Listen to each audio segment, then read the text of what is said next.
বেকারত্বের যন্ত্রণা বুঝো, ভাতের থালা হাতে নিয়ে কোন সময় কাঁদছ, যারা কাঁদছ অগদায় দিকে এই মুহূর্তটা কিরকম।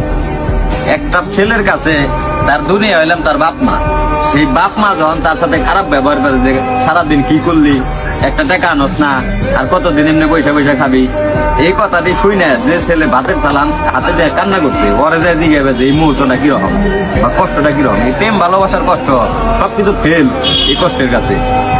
কারণ হলে যখন তোমার মা 10 মাস 10 দিন তোমার যখন পেটে ধরছে, এই মা তোমার পাইলা পয়সা বড় করছে, এই মা যখন তোমার কইবো যে কি কামাই করলি বা আমাগুলো কি করা পারছো, কি দিয়া পারলি, তখন তুমি বুঝছো যে ভিতরে কিরকম লাগে। ভিতরে থেকে আমি মনে করি তখন প্রত্যেকটা ছেলের এই মুহূর্তটা যখন ফিল করে, ওই ছেলের আর মনে করো বাঁচার কোনো প্রচেষ্টাই থাকে না। মানে ওর মন চায় না যে আমি আর বাঁচা থাকি, তখনই মন চায় যে মরে যাই। এটাই ভাই নিয়ম, বাস্তবতা মানতে হইব সবসময়।